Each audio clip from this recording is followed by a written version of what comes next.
Maybe I'm alone here, but I'm kind of excited for the Gator Bowl. But the rest of this Mizzou basketball season, not so much.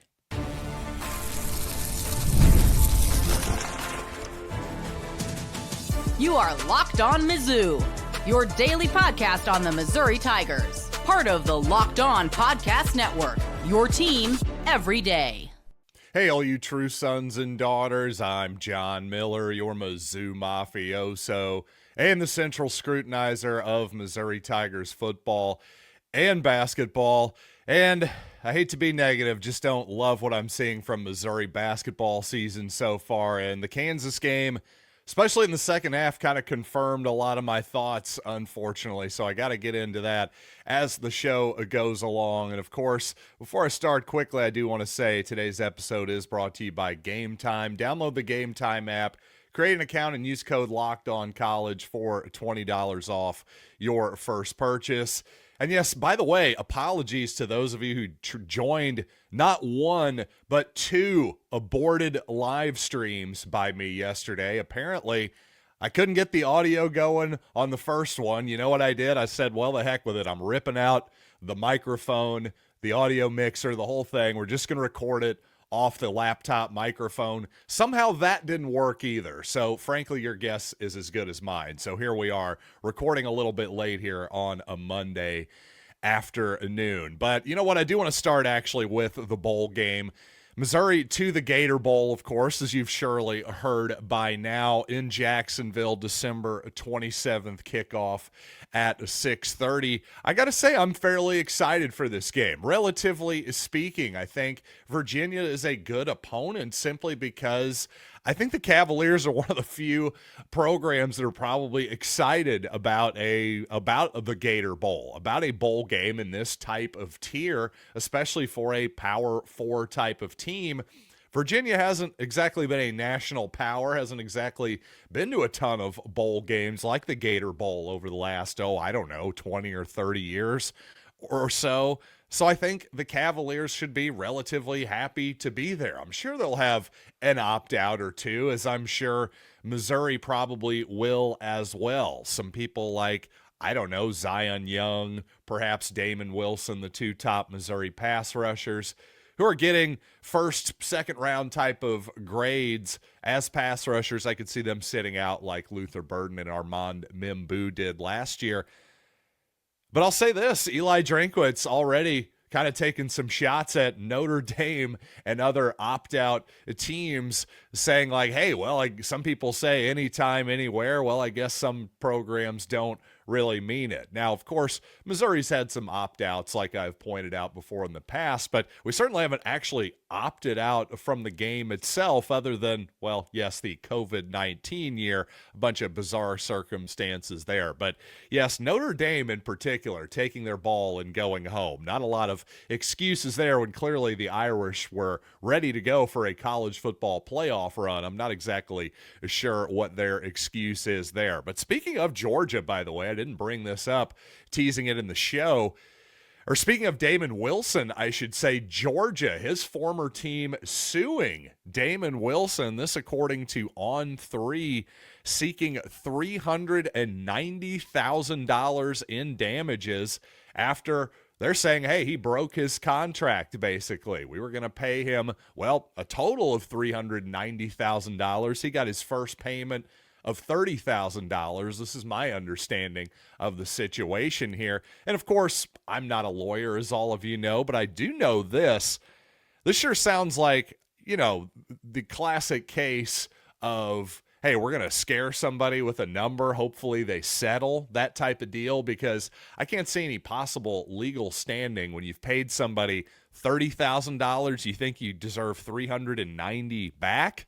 Hey, if they said, hey, we deserve $30,000 back, then maybe I'd be on Georgia's side. Ultimately, this will probably end up with a settlement a lot closer to that $39,000 number, or at least that's what I would assume at this point. I have to say, I am a little bit amused that Georgia, of all teams, is going, hey, we need to play by the letter of the law here, people.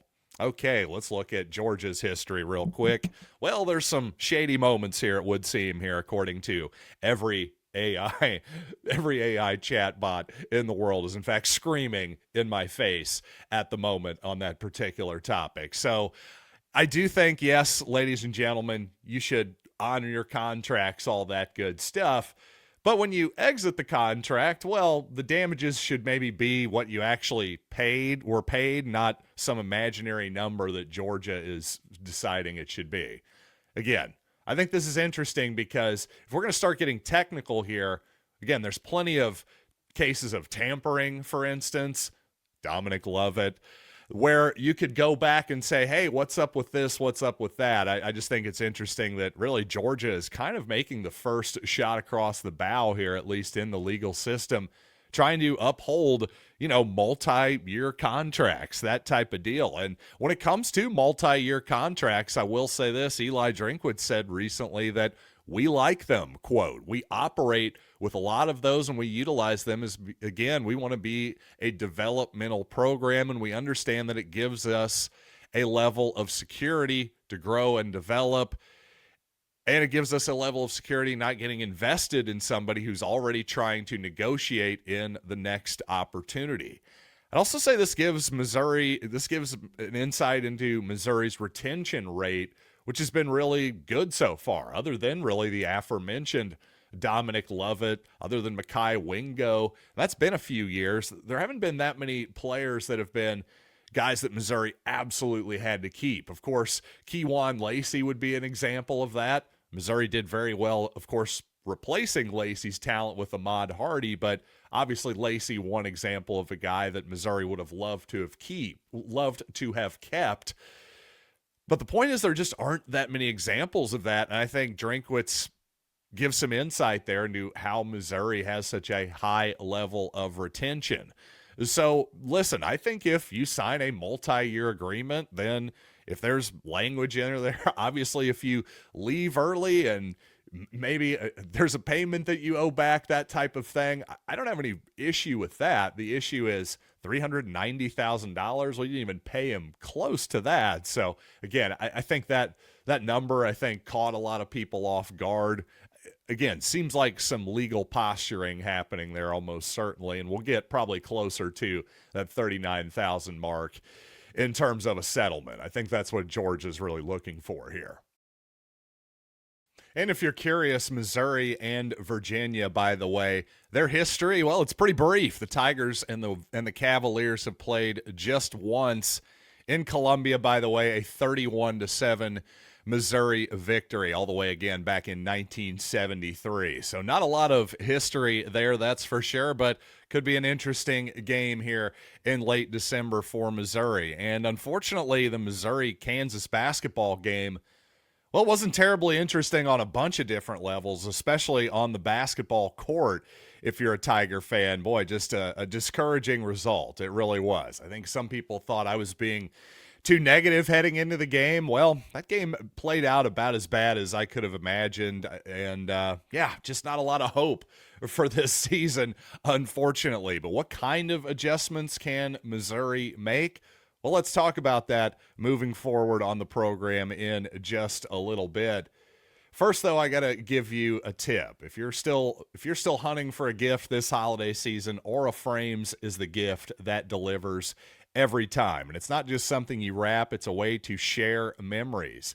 And Aura is not, by the way, just your average picture frame. You can preload the frame with photos before gifting it. So when your recipient plugs that gift in, the memories are already there. No apps to figure out, no setup headaches, just instant smiles. This is the perfect kind of gift, I think, for grandparents, parents, newlyweds. Again, endless uploads of pictures and 30-second videos through the Aura app. For a limited time, save on the perfect gift by visiting auraframes.com to get $35 off Aura's best-selling Carver matte frames, named #1 by Wirecutter, by using promo code COLLEGE at checkout. That is auraframes.com, promo code COLLEGE.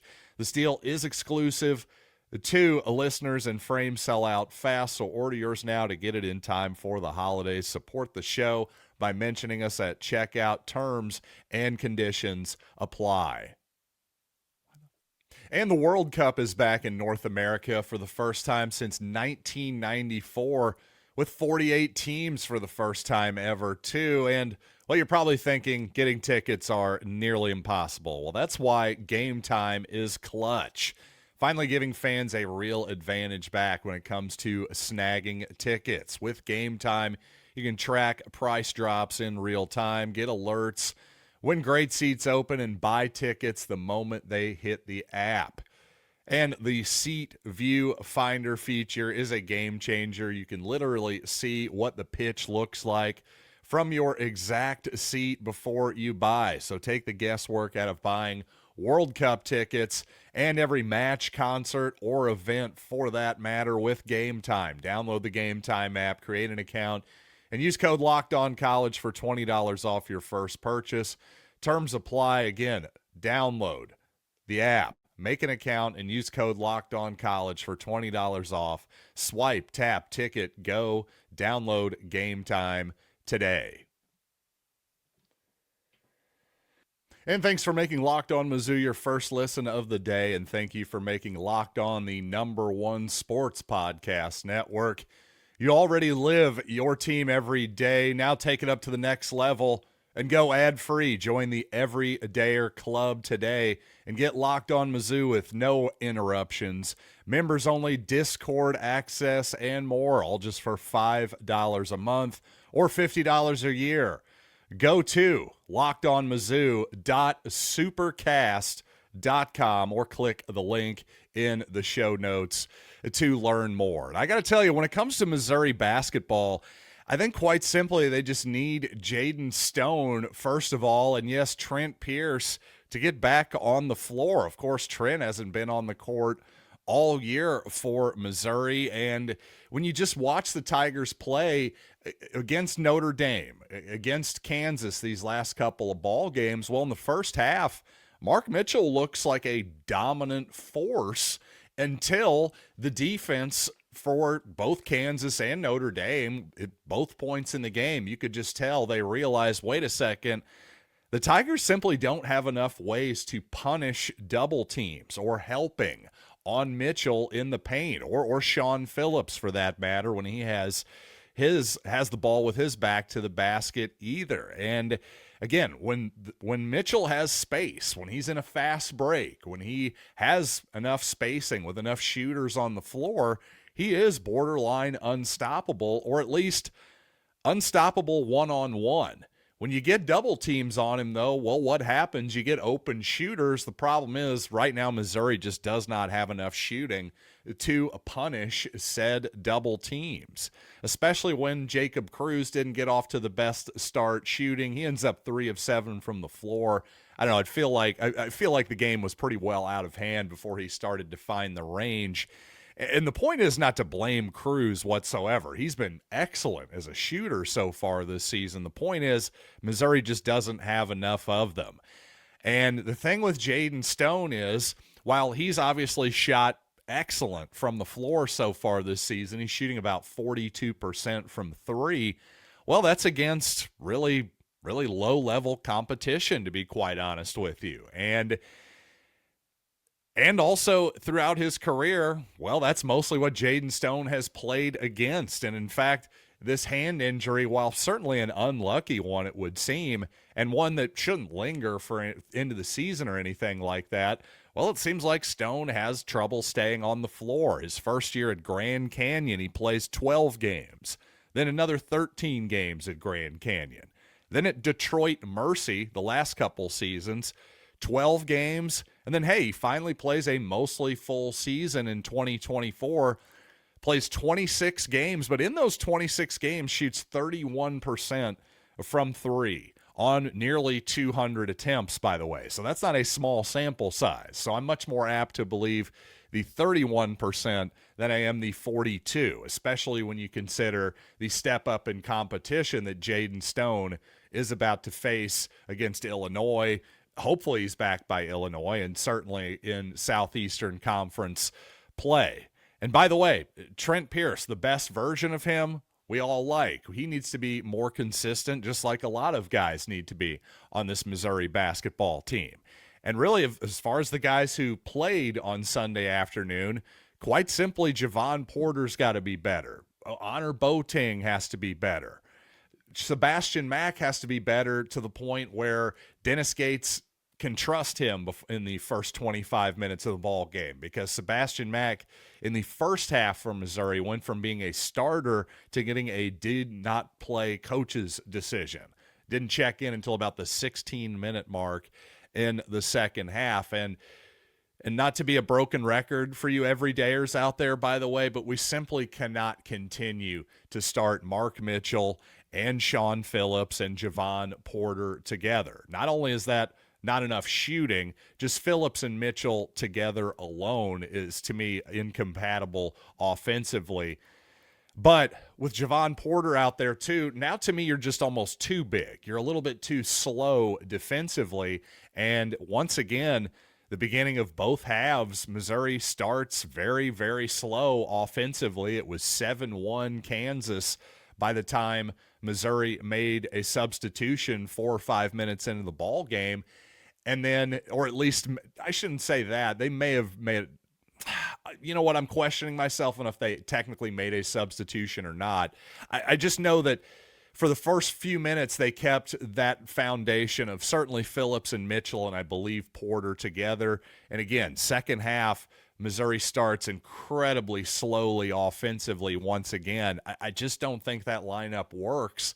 And against higher level competition, it just keeps getting Missouri starting off slowly each half. That's just not something that this team can afford right now. And the scary thing is, I thought Darren Peterson, who's the presumptive top 2 or 3 pick in the NBA this coming off season, I thought he was fine. He wasn't spectacular or anything. He's certainly capable of playing much better than what he showed on Sunday.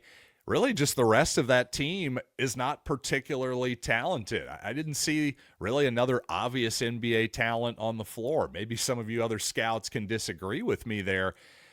But considering this just doesn't seem to be the most talented Kansas team ever, and yet they just completely outclassed the Tigers in the second half, that's a really scary sign for the future. And Missouri had better hope that getting Jayden Stone back here, hopefully in a week or two, hopefully at some point this season, Trent Pierce will be back in the fold as well. Certainly just having a couple more options out there should help Missouri quite a bit. And it's not as though Missouri's going to go 0-18 again, but my goodness, I'm just not seeing a lot of hope here. What are the adjustments for Missouri that is going to turn this into an NCAA tournament team? That's the part that concerns me, because I just don't see this team being good enough offensively to make up for its very obvious defensive deficiencies. Because in a game where I was thinking, hey, I could have used a little bit more Luke Northweather here, Coach. Our offense is really sputtering. Well,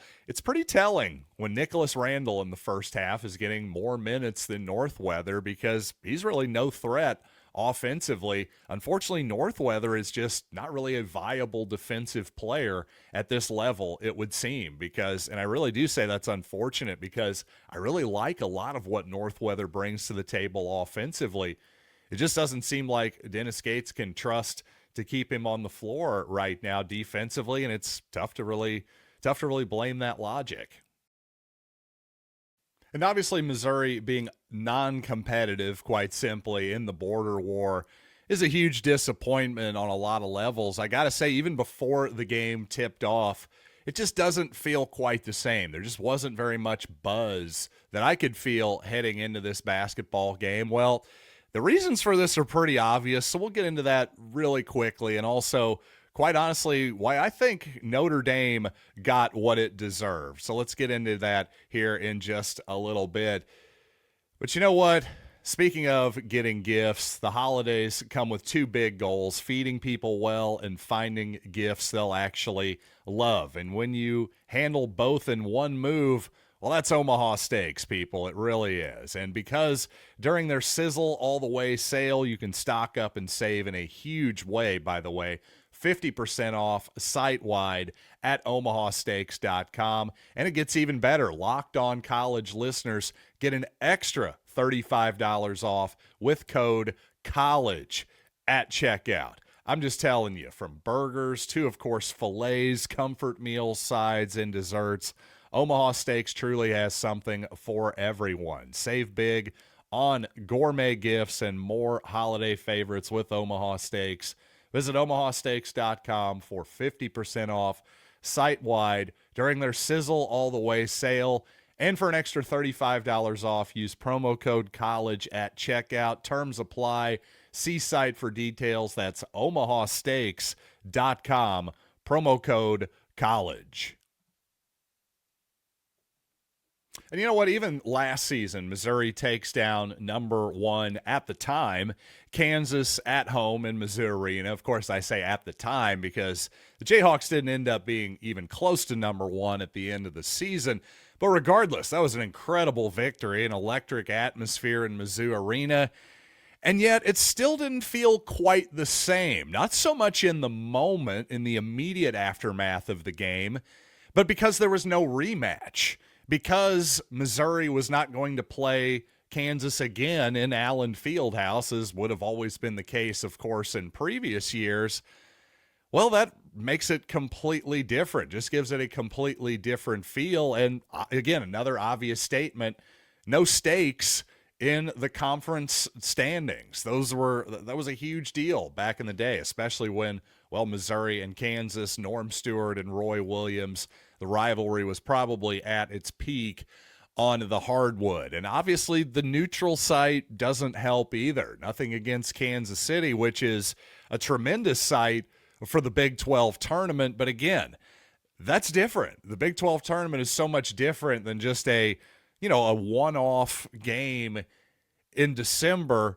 You're talking about, again, when Missouri and Kansas play in the Big 12 tournament, occasionally for the whole thing with the whole kit and caboodle on the line, that's different. After 2 games on campus, now you almost need to settle the rubber match on a neutral court. That makes all the sense in the world. But to me, it's just sad. It just is. There's no way to get back to what it was. And frankly, just having the rivalry off for a decade plus didn't do much for it either. So congratulations to Bill Self, who has done everything possible in his power to ruin the rivalry. You've done a nice job, Bill. You've almost killed it completely. You're well on your way. But I'll also say, when it comes to the college football playoff too, I think we've got a couple fundamental problems here. Number one, are we talking about who would win the football game today? Or are we talking about which team has the best resume? Because it doesn't seem clear to me whatsoever, and I don't know that the committee or the college football at large wants to answer that question. Because if you look at Florida State in 2023, who was, of course, undefeated, but Jordan Travis had a horrible leg injury where he couldn't play the rest of the season. Well, the committee keeps him out, so that tells me that actually they care more about who's going to win on the field today. Now, of course, that's the 4-team era versus the 12-team era. All of this is a sliding scale. It's sort of like the MVP, by the way, in other sports, or the Heisman Trophy, I guess, would be maybe a more accurate analogy for college. But just the idea of most valuable, well, what does that mean? Of course, it's all in the eye of the beholder. My point is, we don't even know what the premise we're trying to solve is. Is that a feature or a bug? To me, it's a bug, but maybe for the people in charge, it's actually a feature. And speaking of something, again, the CFP, can we please just stop asking coaches who are on the cusp of the college football playoff, well, what do you all think? Well, obviously, they're going to stump for their team. It's the most boring answer of all time. And I'll just say, Notre Dame, I understand, again, this is where inconsistency comes in a little bit, because if you're saying, well, who's going to win on the field? Well, Notre Dame probably does have a better team than maybe Miami. But of course, resume-wise, hey, on the field, especially head-to-head matchup, listen, you can certainly argue that Notre Dame has a better resume overall, but Miami beating them on the field, I'm glad that happened. And the idea that, well, Notre Dame got better as the season went along, they probably did. But at the same time, those early games have to count. They simply do. And when you've got 2 losses, just like if Missouri would have had 2 losses this season, and just like Vanderbilt did have 2 losses this season and got left out, well, Clark Lee and Vanderbilt taking a much different tact with it. Now, of course, I think there was some annoyance with Diego Pavia earlier when he was saying, hey, we're going to find somebody else to play and all that. Well, Clark Lee just came out and said, hey, we just weren't quite good enough. We had our chances. We came up a little bit short against Alabama, came up a little bit short against Texas, and those are the breaks. And frankly, that's the truth, and that's the truth for Notre Dame as well. They came up a little bit short against Texas A&M. At home, by the way, came up a little bit short against Miami. Hey, you came up a little bit short, as tough as that truth may be to swallow. I just think for all of the people who are saying, well, if we expand it to 16, well, then Vanderbilt would be in, and Notre Dame would be in, and everybody would be happy. I don't know, man. I just don't necessarily agree with that. And to me, you're watering down the regular season so much at that point. I just think you're always going to have these arguments, and teams that feel like they've been jaded or jilted somehow. I don't know that you're ever going to solve that. To me, I think 8 would always be the number, but you know what? I'm going to try to figure out what I think would be the best 12-team solution here in the coming days. So look forward to that, to be sure, on the program here coming up later in the week here on Locked On Mizzou. But you know what? Thanks as always for listening to Locked On Mizzou and making this show your first listen every day. And by the way, excuse me, I'm reading this copy for the first time. Did Locked On Mizzou make your Spotify Wrapped? Here we go, for 2025. Well, prove it on social media to secure a free month of our brand new Everydayer Club. Just tag our national Locked On Podcast Network account on any social platform, and we'll drop you a code. Be one of the first to join the Everydayer Club to get your favorite show ad-free and exclusive access to the members-only Discord channel. For those of you on video, we send you to the first ever 24/7 national Locked On Podcast Network YouTube channel. On audio, make sure you make your second listen Locked On College Football, and I'll see you all next time.